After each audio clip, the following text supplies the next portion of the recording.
Samantala ay sinusulong ng ilang mambabatas ang pangmatagalang flood control para raw maibsan ang matinding pagbaha sa buong bansa. Kabilang na ang Metro Manila. Narito ang report mula kay Catherine Landicho. Sa kabila ng patuloy na nararanasang pagbaha sa iba't ibang bahagi ng Quezon City, iginiit ni Congressman Bong Suntay ang kakulangan sa mga kasalukuyang solusyon upang maagapan at maiwasan ang mga sakuna dulot ng pagbaha.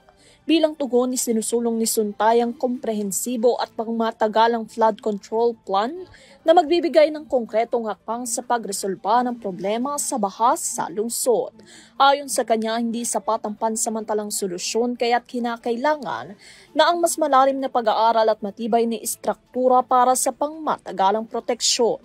Makikipagtulungan din umano si Suntay kay Quezon City Mayor Joy Belmonte upang maisulong ang malalaking proyekto na tututok sa pagsasaayos ng flood control system ng lungsod.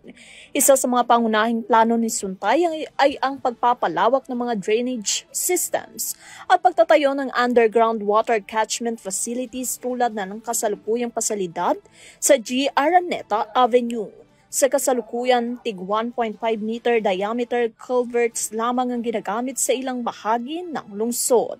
Iminumungkahi ni Suntay na palitan na ito ng mas malalaking 3 meter culverts o kaya'y gawing box culverts ang mas epektibong makadaloy ang tubig ulan at maiwasan ang pagbabara. Binibigyan din ng kongresista ang kahalagahan ng agham at datos sa pagtugon sa naturang problema.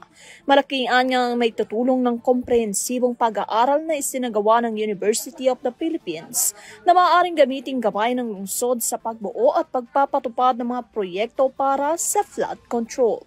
Para sa UTV News, Catherine Landicho, sumasaludo sa bawat Pilipino.